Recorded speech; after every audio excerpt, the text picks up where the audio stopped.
friends, welcome to another episode of Making Disciples. It's so good to have you with me today. Look, I'm going to jump in really fast. We do not have time for messing around today. So we're looking at the Bible over these coming weeks on the Making Disciples podcast, coming out of the book that I've had republished called The Bible Book by Book.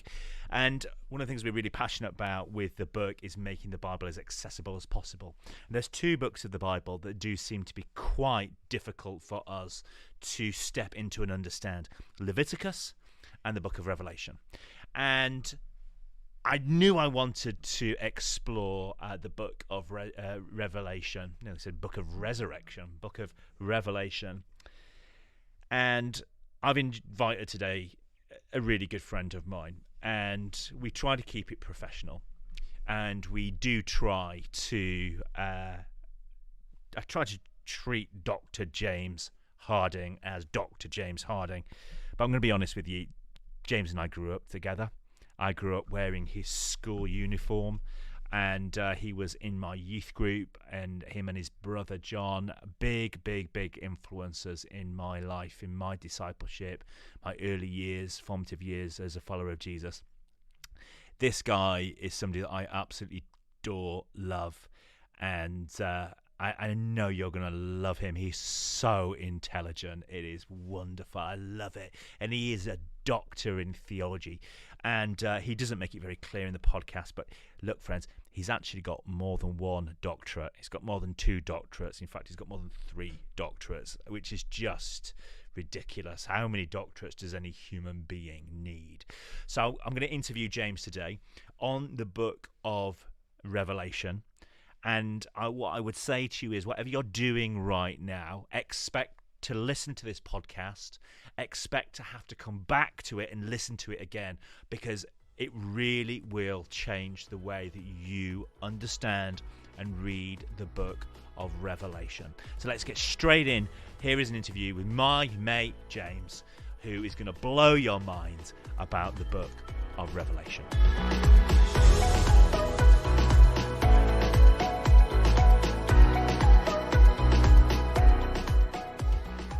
Dr. James Harding, welcome to Making Disciples. It's so lovely to have you with me today. Lovely to see you, Chris. Lovely to see you. So, James, tell us, how many doctorates do you actually have?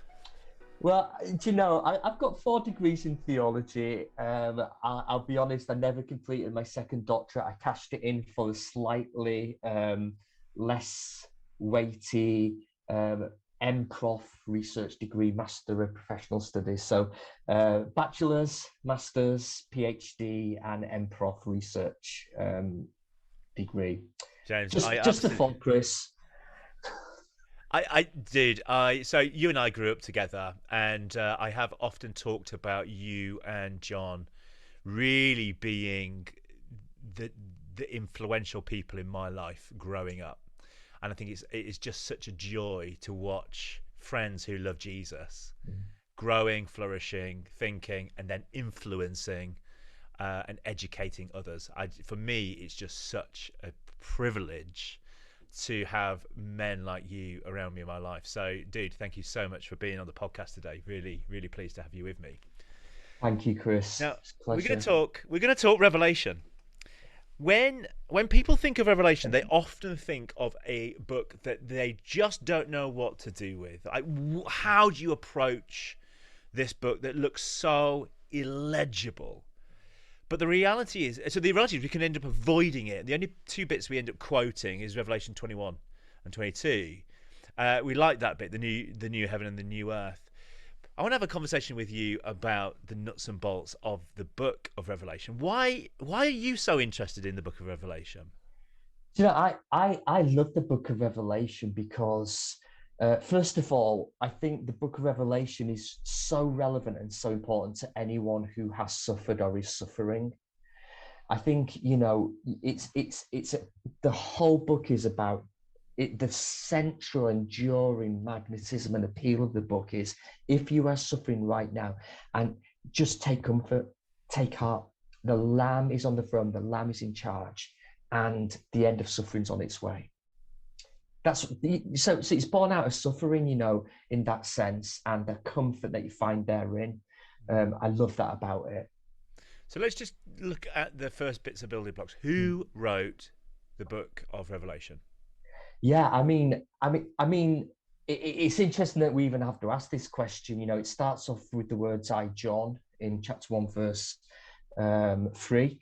We're told he's a prophet, but we're not told anything else. And the problem, it gets really tricky around about 250 AD when, Dionysius of Alexandria says, can't have been John the Apostle, because John the Apostle, who wrote the book of Revelation, wrote in this beautiful poetic Greek, enarche and hologos and hologos apostotheo. You don't even need to know any Greek to know that John's gospel's beautiful.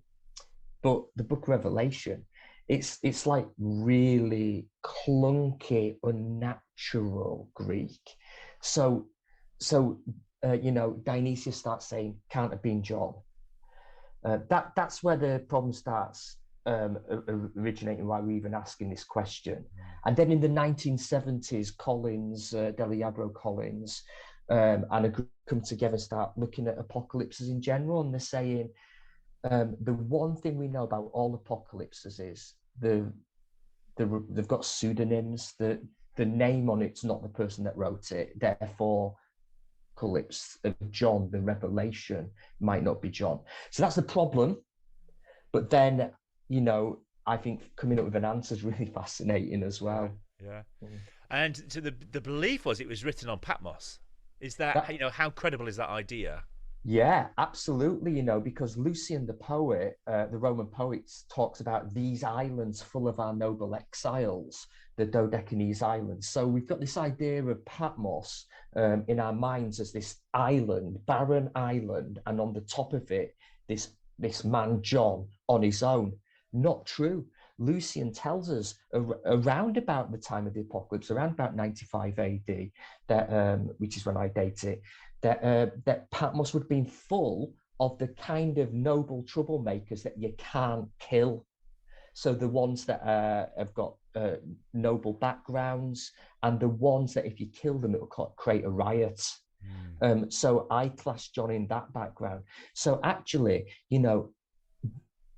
that's the eighth church, the missing church. There would have been a church on Patmos when John was there. Why? Because when 2 or 3 are gathered, there's a church, and John wouldn't have been on his own. There'd have been plenty of noble Christians exiled there with him. Yeah, it's wonderful. And I'm glad you said 95 AD. That makes what I say in the Bible book by book spot on. So I get a tick mark for that, surely. So what do we need to know to understand the book of Revelation? Because it does feel unapproachable. There's beast, there's dragon, there's women, there's angel. What do we do? What do we need to understand this book? Chris, that's a brilliant question. Before we go on that, I feel like I've raised a problem that I've not answered in terms of authorship. Go on. Yeah, and so in terms of authorship, I subscribe to the fact that John, the apostle, John, the disciple of Jesus, John, who was with Jesus, wrote this book.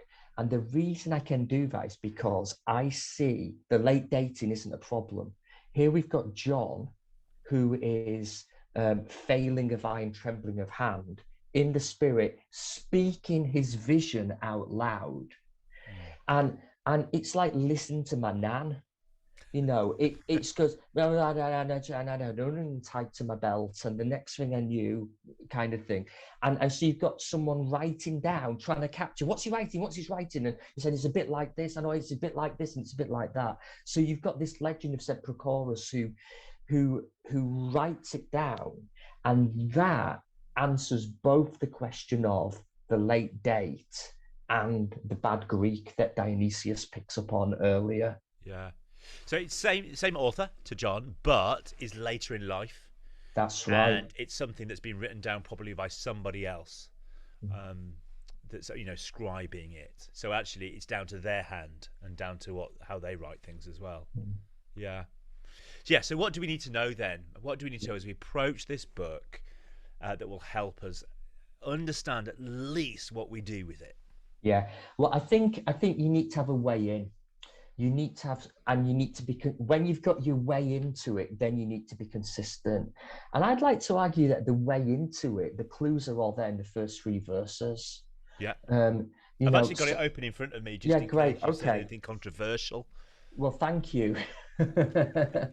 Thank you for that Confidence. sense of confidence and trust.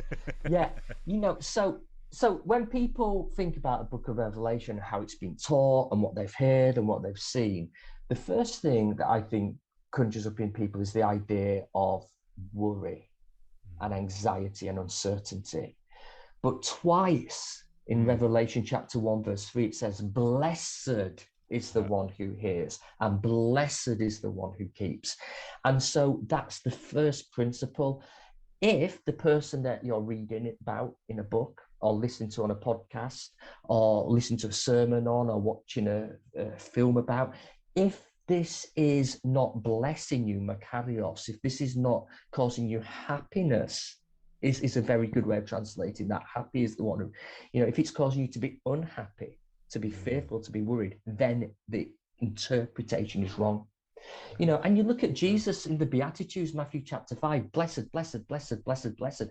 What does that mean? You know, blessed are blessed means to be comforted.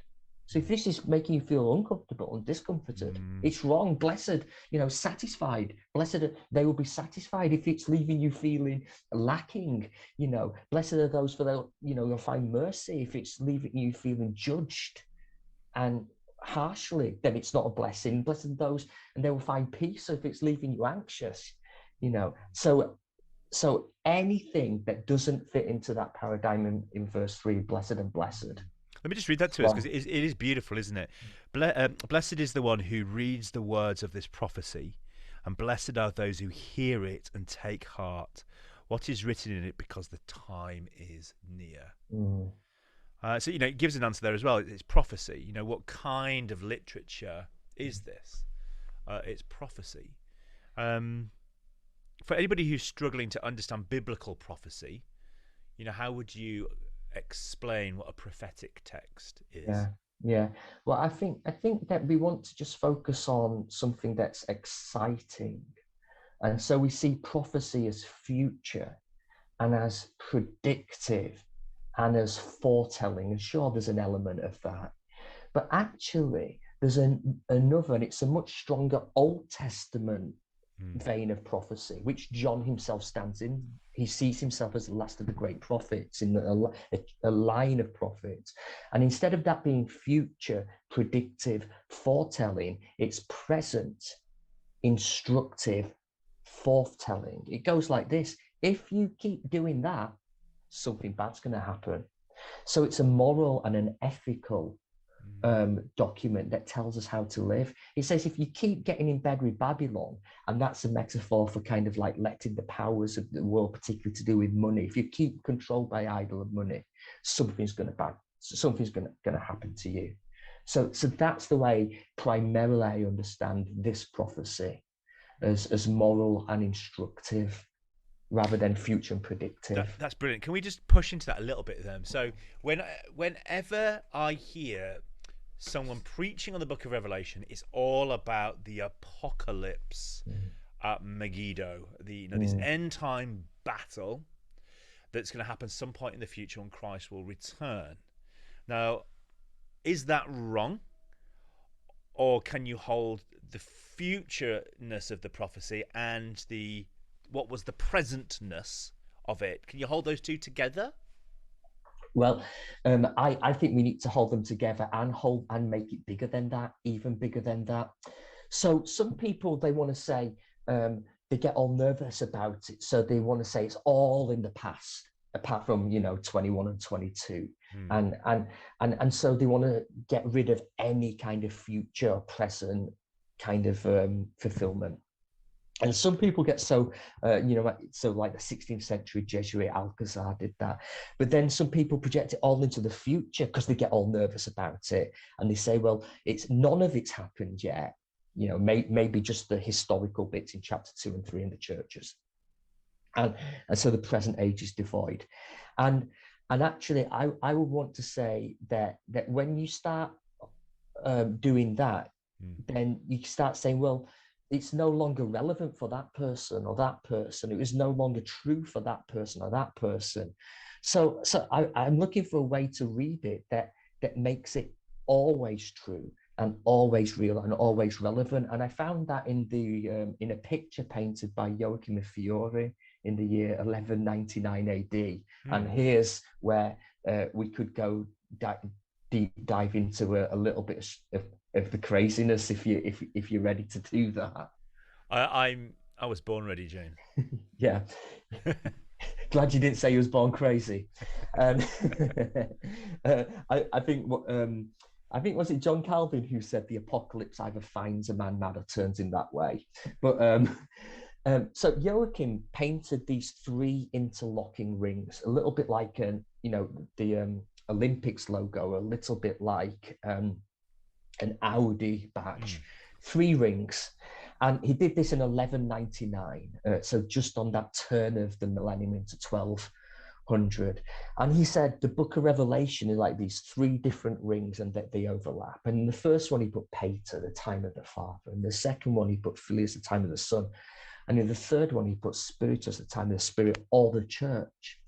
Now, he said that in the book of Revelation, it's always happening because it all happened in the past during the history of Israel. And it's all happening again during the time of Jesus. And it's all happening again in the age of the Spirit and the age of the church. And so we would say the trumpets are the seals, are the bowls. It's telling the same story over and over again in each individual life. So you're saying the book of Revelation essentially is like a recurring narrative that each generation lives through and experiences. Yeah, that's right. Time isn't linear in that classic historical critical historicist view, like the Left Behind series. That happens and that happens. Flip through your Bible, what's going to happen tomorrow? But it's cyclical, it's recapitulatory, it repeats. So it's always real, it's always true, and it's always for you. Okay, that's really exciting. So in that case, are we able to look at it, say 2 and a bit thousand years ago, and see the present, what would have been the present events played out in it? And can we see today's narrative played out in it in the same way that we can see what will ever happen in the future 200 years, whatever it is, played out in it? Are you saying that each generation will experience the same narrative kind of story, and therefore it's a warning to each generation? I would say yes, but I'd say therefore it's a comfort to each generation rather than a warning to each generation primarily. And it's a bit like this with prophecy. So if someone in the history of Israel gives a prophecy, we know from the injunctions in Deuteronomy chapter 13 that if it doesn't come true in the prophet's lifetime, it says they're foolish, a dreamer, take them outside and stone them. So prophecy has to have its historical past fulfillment. So when Isaiah prophesied something, if it didn't happen in Isaiah's own time, first and foremost, the book of Isaiah wouldn't be in the Bible because he would have been stoned as a false prophet. But then we know that Jesus himself says, all of the law and prophets point to me. We've got that a number of times, don't we? And we've got in Matthew's gospel, but also in Luke on the road to Emmaus, he explains how it all points to him. So that's the second element. And then prophecy, Habakkuk 2, verse 3, via the book of Acts chapter 2, on the day of Pentecost, what's going on? The birthday of the church. The church is born on what day? Well, they're like, what's going on, Peter? And Peter says, I'll tell you what's happening today. In the last days, this is going to happen. So the birthday of the church, the day the church was born, was the first of the last days. Now, I know people that are also kind of like, do you think we're in the last days? I'm like, we're in the last days. We've been in the last days since the birthday of the church. These are the last days, so it's being fulfilled now as well. Yeah. Past, historical, Jesus, Christological, we could say, Christocentric, and then in the time of the church, in our time as well. Can I just repeat something back to you that I think you have just said that has just really blown my mind. If I don't speak it back out, I may forget it.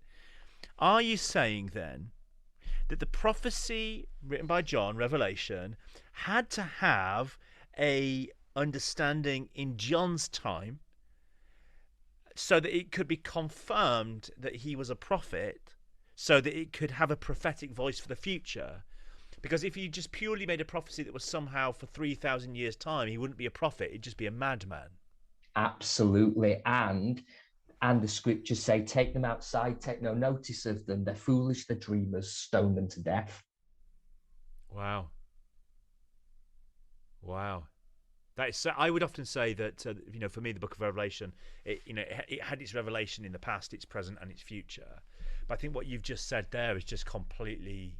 I need to go away and just rethink about how I might even say that, because I think you've just given me something to go away and really chew on. I mean, I think I push it even further. It's what is this, an apocalypse, a revelation of apocalypsis Jesu Christu? It's an apocalypse of Jesus Christ. Who is Jesus Christ in the book of Revelation? Chapter 1, verse 8, 11, 17. We're told all the time, Jesus Christ is the... I'll start picking this, putting this together. Alpha, Omega, first, last, beginning, and end. Who was, is, and is to come.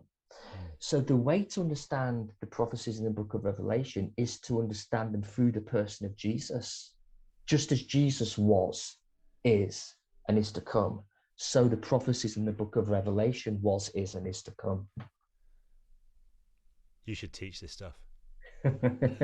Man, I love this. Can we do a bit of a deep dive then? Because often you get asked, Chris, I was just reading the book of Revelation. Who's the beast? Who's the woman and the dragon? Who's the 666? Who's the? Now, what you've just shared with us, actually, we can almost stop asking in some ways, who is the? Because the answer is, well, at this time it was this person, in this time it was this person, and in the future it will be this person.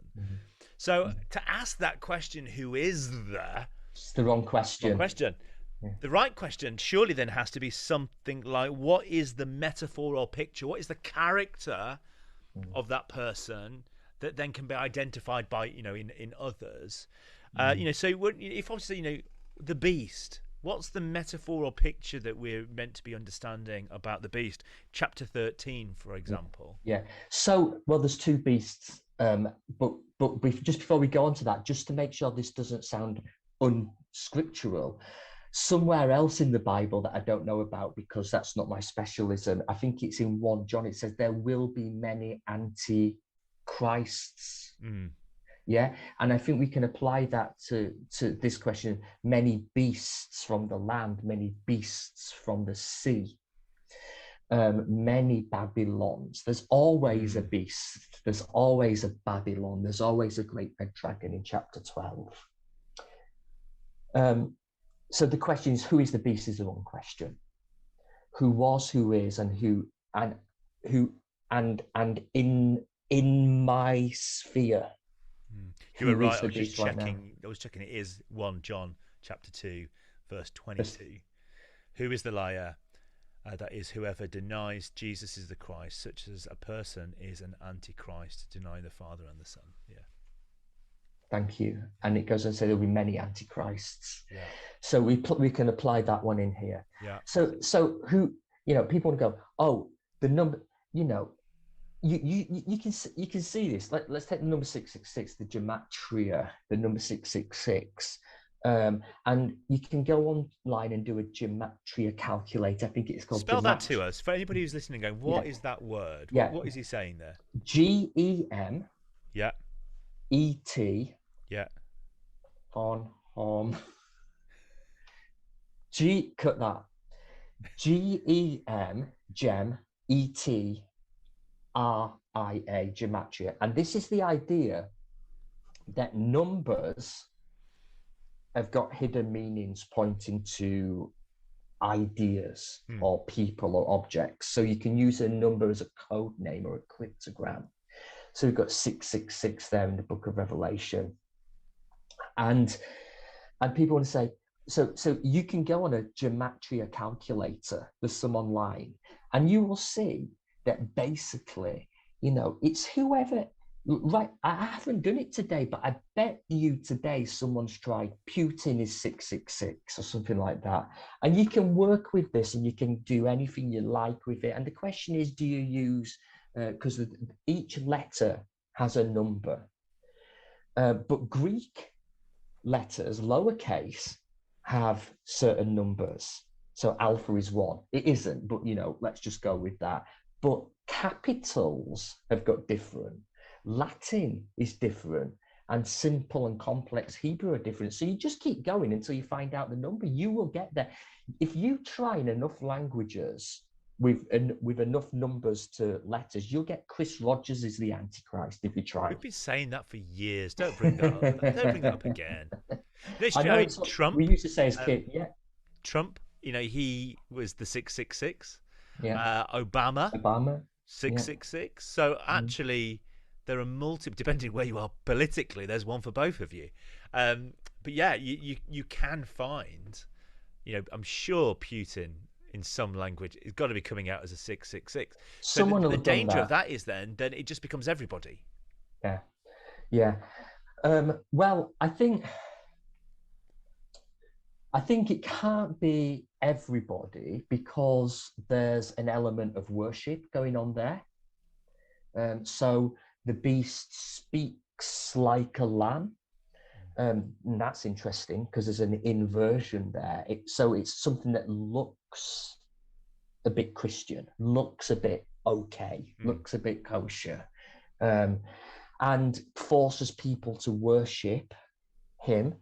So that's why if we go to the historical understanding, the dating of Revelation can be worked out from this number 666, because if it's referring to an emperor, the emperor requires worship as God. Not all emperors did. Nero did and Domitian did, but in between they didn't all do that. So that puts some caveats on it, that someone that restricts freedom, the freedom of Christians in some way. And the mark is about allegiance. Who do you belong to? The saints are marked, but the followers of the beast are marked, and that's a sign of allegiance, who you belong to. So what we're talking about here is chapter 13, verse chapter 13, verse 18, aren't we? Where it says 666, the mark of the beast. Now, there does seem to be a lot of fear around in some Christian circles for the mark of the beast and this idea of being chipped or being tracked and or vaccinated. And there's a danger there that we are reading into the text rather than allowing the text to be read.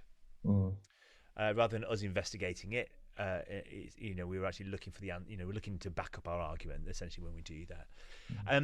But what should we do with that 666? Yeah, well, I think first of all, I think people that are nervous about this number 666 need to remember that in the 1940s in Oxyrhynchus in Egypt, a much more old version was found, textual variant called the Oxyrhynchus papyrus.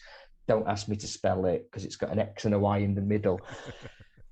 And it says the number of the beast is 616. So, the important thing here isn't the number, it's the concept of, you could say, where I live in Devon, how do you know whose sheep are in that field and whose sheep are in that field? Well, they're marked or stamped or branded, so it shows allegiance and who you belong to. So, and who you worship, because the same word is being used for those that are marked or sealed as the saints. They're having that happen to them as well. So this is so if someone has a microchip and it makes them worship someone else and belong to someone else, or that's the key, isn't it, really? Not just that it's a marking or a branding. I'm so pleased you're saying this, because one of the things we talked a lot on this podcast is that when we read scripture, the danger as a Westerner, we approach every single word to somehow give us facts and truth. Whereas actually an Eastern reader, it was much more about pictures. What's the, what is the image that's being painted here? What am I meant to understand this picture as? So what the Book of Revelation is filled with is almost like snapshot pictures that are meant to stimulate an idea in our mind as we approach it, rather than the word or the letter or the translation being so important. So in other words, 666, we're not looking who is the 666, but we're seeing the 666 as a picture message to help us see that character essentially in each generation. Absolutely, Chris. And the Book of Revelation tells us that this is correct when we read it, because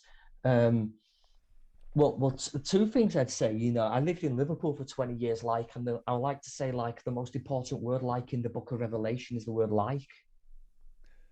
If you see what I've done there, we forget that the most important, that John says, it's like a beast, or like a dragon, or like a this, or like a that. So that's really important to remember. The next is, not wanting to go too deep, but in Revelation chapter 1, it says the revelation of Jesus Christ, which he has made known. So it tells us how it's made known. Now, the Greeks, by the time Revelation was written, the Greeks had spent 600 years talking about how do we know? And they'd come up with all these different words. And there's over probably 6 or 7 different words in the New Testament for how do we know? And the word there tells us the type of knowing. It doesn't have the ido word, which is the kind of empirical, physically see, touch, taste, smell word. It doesn't have the gnosko, reasoning, rational, intellectual knowing. It uses this really lovely special word, essemenon. Now, that's a really unusual word to make known. It's only found in John's Gospel and the book of Acts to talk about miraculous signs and wonders. And it literally means made known through signs and symbols, through pictures and metaphors. So the literal way to understand the book of Revelation, according to itself, is the essemenon way, through symbols, signs, pictures, and metaphors. Wow. And we missed that because it's simply translated as known. Like, yeah. What do you do with the 144,000? That's, people have said to me before, oh, am I one of the 144,000? And I'll say, well, do you have your ticket? Because if you don't, then you're not, are you? But what do we do with that picture? Yeah. I mean, people generally don't like my views on this, because you've got 2 images there with the 144,000. You've got the 144,000 who are dressed in white, who are male Jewish virgins. And then you've got the great, now there won't be too many of those listening to this podcast, right? But then you've got the great multitude.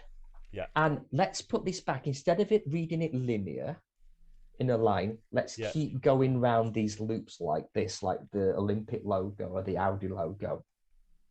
I would like to say that the 144,000 dressed in white are an essemenon of the great multitude. They are the great multitude. Now, not everyone would agree with me on this, but it's consistent, because at least I've got a consistent way of reading, and I apply my consistent way of reading to every page and every idea. So the 144,000 have their clothes washed white in blood. I tell you what, even your mum could not get blood out of a white robe, even on a boil wash, and that's a lovely irony there as well. Washed clean in blood, washed white in blood. But the 144,000, again, we're back to this gematria word, that we can't take the numbers literally. If we take the numbers literally, we take it all literally, and we get in a pickle. But 144,000 is the 12 times 12 times a lot, if you see what I mean, like exponentially. So it's the perfect amount under the old covenant and the perfect amount under the new covenant, all brought together, washed white, all the same, exponentially. That's beautiful, isn't it? It's you, it's me. Yeah. And we don't have to be Jewish male virgins to get in. Because it gets used quite a lot by cultish Christian translations.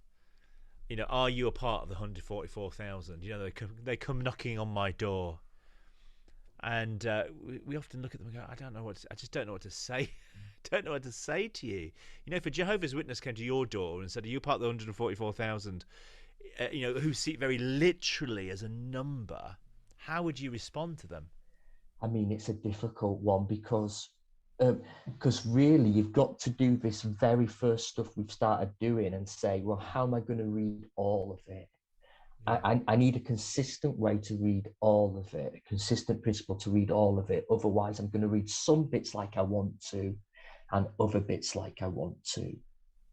So it depends, you know, if they got time to come to one of my classes and think about the blessedness of the reading of it and the semen and way of reading it and all that kind of stuff, I tried to show them that the number is a symbol of the 12 times 12, old covenant, new covenant, exponentially increased. And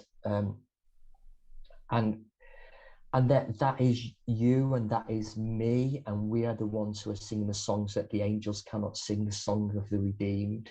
It's just so beautiful. It's just so beautiful, isn't it? Wow, mate, loving this. I want to bring it into something that's applicable and applicable for us. Now, if that last bit wasn't applicable and applicable, that we're all washed in the blood.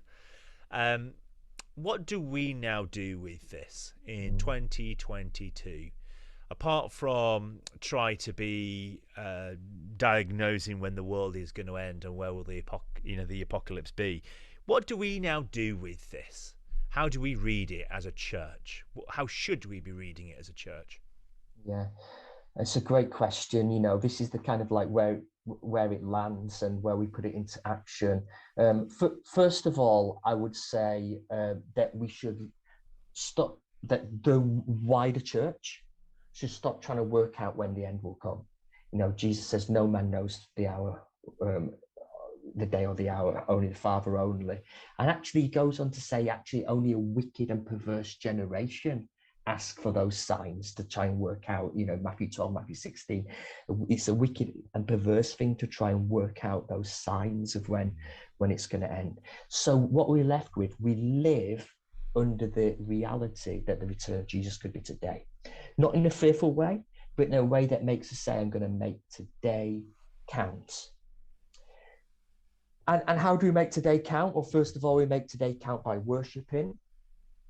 But secondly, we make today count by saying, and I'm going to bring as many people as possible with me through evangelism. There's a starter for one, you know, I mean. Yeah. I think some of the best verses in the book of Revelation for me, you know, really do come out at the start in chapters 1, 2, and 3. And you know, I'd love to say to the listeners, if you've never read chapters 1, 2, and 3 of Revelation, they really do. For me, yeah, it's the church to Laodicea in chapter 3, where Jesus says, "These are the words of the Amen, the faithful, true witness, the ruler of God's creation. I know your deeds, that you are neither hot nor cold." And the inspiration for me is whatever is gonna happen. Whatever the beast looks like, whatever the world, the only bit I can deal with right now is, am I going to be hot for Jesus or cold for Jesus? You know, lukewarm is not good enough. I think I'd want to push that further. Go on, please. I want to push it further. Go on. I'd want to say Laodicea is sandwiched in between Hierapolis and Colossae. And Colossae is known for its cold, life-giving water that flows down from the peaks of Mount Cadmus. Whereas Hierapolis is known for its hot springs. You can Google map it, you can see the hot springs still. And so the water is pumped in stone pipes into Laodicea. And you can see the nodes where the pipes end. And when warm water in the sun goes through those pipes, you end up with calcium carbonate. Now, that might sound a bit technical, but what do you do if you've got acid stomach? You take calcium carbonates, Rennies. So it creates effectively Rennies as a sediment. Now, when you drink that, what happens when you've got acid stomach and you drink Rennies? Makes you burp. And that's actually the historical cultural background there between the hot and cold. What it's saying is not just are you going to be hot for Jesus, but are you going to be hot like Hierapolis water, which is known to bring healing and soothing and restoration. Are you going to be like that? Or are you going to be cold like Colossae, which brings life-giving refreshment? Which are you going to be? But don't be the one in the middle. Don't be the one in the middle that doesn't do either, but makes you burp. Oh, James, thank you so much. And I hope those listening today have been inspired as much as I have. It's just so lovely talking to somebody who's lived with this book, investigated it, and you know, as far as I can see, this is just coming straight from your head. On the back wall you may have bits of scripture all over the place, but as far as I can see, this is coming from you because you're living with it. James, thank you so much for giving some of your time to help us understand what is often a very complicated and misunderstood book. If people are listening to you and going, gosh, this guy is really getting into me with this theology, where could they come and hear you speak? Where do you teach? Where do you lecture? Yeah, thank you, Chris. I mean, if this has just piqued people's interest, just as we're literally dipping our toes, and I've got 1,001 things flying around my head that I'm trying not to say to keep it on track. Throughout March 2022, I'm doing a series of lectures for Holy Trinity Brompton School of Theology. So depending on when this podcast goes out, you could enroll on that. We're spending each Monday evening from 7 p.m. in March looking at this in a bit more detail. And then also, people want to go a bit further, you can enroll on a course as an independent student, or perhaps you feel God calling into ministry as an ordinand, and train at St. Mellitus College, where I do an introduction to Book of Revelation in the first year, but then we do 12 weeks of 2-hour sessions on the Book of Revelation in the third year. But that's a lot of work before to get to that bit. But yeah, and I mean, I cannot more highly recommend St. Mellitus as well. We've had numbers of our guys become students there, and it is such a wonderful, life-giving place to study theology. James, thank you so much. Sorry, Dr. James, I'm honouring you. Thank you so much for giving your time. It's been an utter pleasure. Bless you, mate.